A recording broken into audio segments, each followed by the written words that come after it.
नमस्कार। शब्द घोष के जन सरोकार में आपका स्वागत है। मैं मोहनलाल मोदी आज आंचलिक पत्रकारों की असुविधा को लेकर बात करने जा रहा हूं। आंचलिक पत्रकार वो जो जिला, तहसील और पंचायत स्तर पर अखबारों के लिए काम करता है, लेकिन उसके लिए ढेरों परेशानियां तब पैदा हो जाती जब वो किसी मध्यम वर्गीय या लघु स्तर के समाचार पत्र का संवाददाता होता है। जो प्रमुख कड़ी है अखबारों के प्रसारण में वो है अखबार की परिवहन व्यवस्था। उदाहरण के लिए राजधानी भोपाल, आर्थिक राजधानी हमारी मध्य प्रदेश की इंदौर, ग्वालियर और जबलपुर, ये कुछ ऐसे महानगर हैं जहां से अखबार प्रकाशित होते हैं और फिर इन्हें विभिन्न बसों के माध्यम से या ट्रेनों के माध्यम से गंतव्य स्थानों तक भेजा जाता है। अब इसमें परेशानी वाली बात यह है कि 80-90 के दशक तक एक अंडरस्टैंडिंग काम करती थी। चूंकि अखबार एक जन सरोकार का कार्य है, इसमें कोई वेतन नहीं मिलता पत्रकारों को, ये आम जनता भी समझ ले और इसे वो बस ऑपरेटर भी समझ ले जिन पर केंद्रित मैं या आज समाचार को कवरेज कर रहा हूं। अखबार का काम जन सरोकार से संबंधित है। एक युवा अपने कहना चाहिए पत्रकारिता के प्रति ग्लैमर, रुझान या फिर पिक्चरों में जो एक अलग स्वरूप पत्रकारों का दिखाया जाता है, संघर्षशील, उससे प्रभावित होकर वो इस फील्ड में आता है और फिर वो इस फील्ड में आकर एक वन वे ट्रैफिक में ऐसा फंस जाता है कि फिर वो निकलकर बाहर नहीं आ पाता, क्योंकि वो पत्रकारिता के माध्यम से बहुत सारे जनप्रतिनिधियों, भ्रष्ट अधिकारियों, कर्मचारियों, ऐसे लोगों से बेमोल ले चुका होता है कि फिर वो पत्रकारिता के सिवाय दूसरा काम नहीं कर पाता। कहते हैं ना, शेर की सवारी, शेर पे बैठे हैं तो सुरक्षित है, शेर से उतरोगे सबसे पहले आपको शेर खाएगा। वो स्थिति पत्रकार की हो जाती है। लिहाजा पत्रकार अनेक विपन्नताओं से जूझता हुआ, गरीबी से लड़ता हुआ, सरकार की उदासीनता को झेलता हुआ ही पत्रकारिता में बना रहता है, क्योंकि वो इसमें अब रच बस गया, रम गया है। कुछ मजबूरी की चलती है, कुछ अपना एक कह लीजिए पैशन है, उसका एक जुनून है, इसलिए वो पत्रकारिता बना हुआ है। लेकिन पत्रकारिता में उसकी पत्रकारिता तब सार्थक होती जब वो कुछ समाचार भेजे और छपके अखबार में आए तो अखबार बट जाए। लेकिन अखबार कब बटेगा? जब भोपाल से, ग्वालियर से, जबलपुर से या इंदौर से उसके गांव तक पहुंचेगा, उसके जिले तक पहुंचेगा, उसकी तहसील तक पहुंचेगा। लेकिन इसके लिए करना क्या पड़ रहा है भाई? जो 2 अखबार, बड़े अखबार हैं मध्य प्रदेश के, उनकी तो अपने वाहन व्यवस्थाएं हैं, तो वो अपने वाहन की व्यवस्थाओं से अपना अखबार अपने संवाददाता अपने ब्यूरो तक व्यवस्थित भेज लेते हैं। लेकिन जो मझोले अखबार हैं, जो लघु स्तर के अखबार हैं, उनको इन वाहनों का सहारा नहीं है, क्योंकि जो पेपर का मालिक है वो इन 4 पहिया वाहनों का किराया को अफोर्ड नहीं कर पाता। और यदि वो कर भी लेके चलो भाई कोई वाहन सस्ते में मिल गया तो कुछ किराया हम दे देंगे, कुछ सवारियां से निकाल लो, तो इसमें आरटीओ कोऑपरेट नहीं करता। वो विधि और कानूनों पे आ जाता है कि भाई आपका कॉन्ट्रैक्ट अखबार होने का, तो सवारी क्यों बैठी है। जबकि ये काम वो वाहन भी करते हैं जिनमें जो बड़े अखबारों से कॉन्ट्रैक्ट में है, लेकिन उन्हें ये नहीं छेड़ते। क्यों? कि उनके मारे इस आरटीओ की और जो ट्रैफिक स्तर जो अमला है सड़कों पर पुलिस का, उनकी फूंक सरकती है। तो पूरा नजला कहाँ टूटता है? मझोले और लघु स्तरीय समाचार पत्रों पर। अब बात यह आती है कि एक समय ऐसा था 80-90 दशक तक कि जब हम अखबार के बंडल रवाना करते थे, मान लीजिए भोपाल से 10 बंडल चले किसी बस में रूट के, तो अखबार के 10 बंडल के एवज में अखबार के ड्राइवर को या कंडक्टर को एक पेपर अलग से उसे पढ़ने के लिए फ्री देते थे। ये सद्भावना प्रति कहलाती थी। ये पारिश्रमिक नहीं था, ये सद्भावना प्रति, क्योंकि आप हमारा सहयोग कर रहे हो तो हम आपको अपनी एक प्रति निःशुल्क उपलब्ध करा रहे हैं, आप उसको पढ़ सकते हैं और सवारियों को पढ़ा सकते हैं। ये लंबे समय तक चला। लेकिन जब एक व्यवसायिक पक्ष हावी हुआ समाचार पत्रों पर, तो फिर ये भेद बढ़ने लगा, क्योंकि जो बड़े अखबार वाले थे उनने पहले 16 पेज, 20 पेज, 24 पेज देकर मझोले और लघु समाचार पत्रों को खाना शुरू किया। उसके बाद परिवहन व्यवस्थाओं की जब बात आई तो इनने अपने को अलग कर लिया, व्यवस्थाएं खड़ी कर ली। अब ये समझ में बस मालिकों के भी आ गया कि अब ये जो बंडल बचे हैं अखबारों के, ये बेचारों के हैं, ये शक्तिहीनों के हैं, ये सामर्थ्यहीनों के हैं।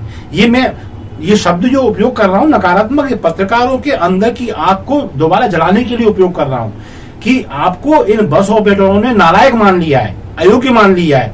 मैं इसके उदाहरण देता हूं आपको कि जो बंडल कल तक एक अखबार के बदले में 10-10, 20-20 बंडल एक बस लेके जाती थी, भाई जगह कितनी से घेरते हैं हम। काम जन सरोकारों का है, बगैर वेतन के काम करते हैं। अखबार के पैसे एजेंट अधिकांश अपनी जेब से भरता है, ये समझ लें, जनता भी समझ ले और ये बस वाले भी समझ लें। उसको वेतन के नाम पे अधिकांश 90% लोगों को वेतन के नाम पे कुछ नहीं मिलता। यदि कोई विज्ञापन मिल गया तो 20-30% कमीशन प्राप्त कर लिया, तो महीने में 10,000 का विज्ञापन मिल भी गया तो उससे क्या मिला, 3,000 रुपया। इतना तो पेट्रोल फूक देता है वो। अब ऐसे में बस ऑपरेटर सहयोग ना करें और हम सहयोग ले ना पाए तो फिर हमें अपनी कार्य पद्धति पर अब आलोचनात्मक दृष्टि डालने की आवश्यकता है। मैं उदाहरण देता हूं, ये बस ऑपरेटर आपसे कब हावी हैं आपके ऊपर। देखिए, नंबर 1, जब एक बस ऑपरेटर बस सड़क पर उतारता है तो वो विशुद्ध व्यवसाय के लिए उतारता है, जनसेवा उसमें कहीं अटैच नहीं है। जबकि पत्रकारिता जनसेवा जन सरोकार संबंधित है और इसका सर्वे करा ले सरकार भी और बस वाले भी कि सर 90% नहीं 99% जो पत्रकार हैं वो बगैर तनख्वाह के काम करते हैं, सिर्फ इसलिए कि उनमें एक जुनून है पत्रकारिता के प्रति और आम आदमी की समस्या उठाने का एक शगल है उनका। इसके बावजूद भी इनका शोषण होता है। इनसे आज की स्थिति ये है कि एक बंडल के कई बार 500 रुपए दो, 1000 रुपए दो, 1500 रुपए दो, एक बंडल का कहा 10-10 बंडल, 20-20 बंडल एक पेपर के बदले में सद्भावना बतौर चले जाते थे। आज स्थिति ये बस वाले छोटा सा 150 कॉपी के बंडल का ये क्या मांगते हैं मालूम है, 500 रुपया दो, 1000 रुपया दो, 1000 रुपया दो, 1500 रुपया दो, तब कहीं बंडल बनना उतारो नीचे। और समझ लें कि कितनी ज्यादा ये नियमों के विरुद्ध चल रहे हैं, फिर भी हमारी छाती में ने पैर रखा है। तो क्यों कि हम नालायक हैं, हमारी कलम ने चलना बंद कर दिया है। हमारी कलम कम चलती है, हमारा मुंह ज्यादा चलता है। देखिए, उदाहरण देता हूं मैं, बस ऑपरेटिंग का व्यवसाय अधिकतम, मैं सबके लिए नहीं कह रहा, अधिकतम अनियमितताओं पर आधारित है, कानून तोड़ने की रिवाजों पर आधारित है और बेईमानी तो कूट कूट के भरी है इस व्यवसाय में। उदाहरण देता हूं, नंबर 1, बसें सवारियों के लिए होती हैं, माल ढुलाई के लिए नहीं है।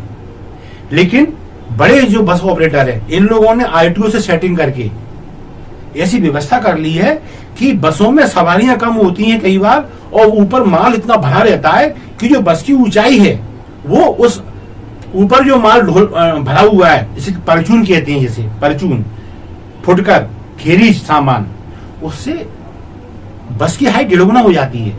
और जब बस चलती है ना तो झोल मारती है हवा से, कहीं टर्न लेती है तो बस झोल मारती है और कई बार ये पलट भी जाती है। यानी माल ढुलाई सवारियों से ज्यादा, अतिरिक्त आय जुटाने का अवैध साधन, सवारियों की जान खतरे में। आगे बढ़ते हैं, आपको मालूम है बहुत सारी बसों की फिटनेस क्लियर नहीं होती। ये कमाई की जरिए हैं, ये टैक्स का पैसा बचाते हैं और उससे अपनी जेबें भरते हैं और सवारी से पैसा पूरा लेते हैं। तो जब फिटनेस भी क्लियर, अधिकांश बसों की सर्वे करेंगे आपको मालूम चलेगा। आरटीओ से आप जब मांगेंगे आईटीआई में फिटनेस की हुई बसों की सूची दीजिए अपने जिला मुख्यालय से, मालूम पड़ जाएगा कितनी बसें बगैर फिटनेस के आपके जिले में, आपकी तहसील में, आपकी पंचायत में दौड़ रही हैं। इसके बाद सवारियां क्षमता से ज्यादा भरी जाती हैं। अब से सीजन चल रहा है दिवाली का, अब लोग घरों पे जाएंगे दिवाली मनाने के लिए, ट्रेनें फुल हो चुकी हैं। अब यहां टूटेगा ट्रैफिक का है पे बसों पे, गर्दन पकड़ लीजिए आईटीओ की। मैं बिल्कुल आपको उकसा रहा हूं, बल्कि ये मुझ पे केस होता है हो जाए, आईटीओ की गर्दन पकड़ लीजिए आप। ये बसों में सवारियां एक्स्ट्रा हैं कैसे? जिस बस में जितनी सवारियां हैं उससे एक सवारी भी ज्यादा क्यों है आपको मालूम है? क्षमता से दुगनी तिगनी सवारियां भरते हैं ये लोग। इसके बाद ये पत्रकारों से आंखों में आंखें डाल के पैसे मांगते हैं, लाओ 500 दो, 1000 दो, 1500 दो। कितने बंडल का? अखबार के एक बंडल का। और बताता हूं आपको, टिकटिंग जो चल रही है आजकल, चाहे लोकल की हो चाहे लंबे टूर की हो, अधिकांश आरटीओ से प्रमाणित नहीं है। अधिकांश आरटीओ विभाग के जो किराया सूची निर्धारण होता है कोई प्रमाणित नहीं है। जिसके जी में जो आता है वो रसीद काटता है। इस पे आप गौर करेंगे, आपके बंडल भी जाएंगे और आपको थैंक यू बोला जाएगा।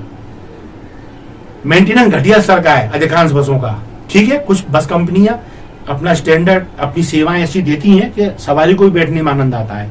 आरामदायक कुर्सियां होती हैं, डिस्प्ले स्क्रीन लगी होती हैं और एयर कंडीशनड भी है। लेकिन कुछ बसें ऐसी हैं कांच नहीं होते इनकी खिड़कियों में, तो सर्दी में हवा के झोंके आते हैं, गर्मी में लू के थपेड़े आते हैं और बारिश में पानी अंदर आता है, छतों से चूता है, नीचे फर्श उधड़े हुए हैं इनके, फड़ फड़ की आवाज टप्परों से आती है, इनके टपरे उड़ते हैं हवा से जब गाड़ी चलती है।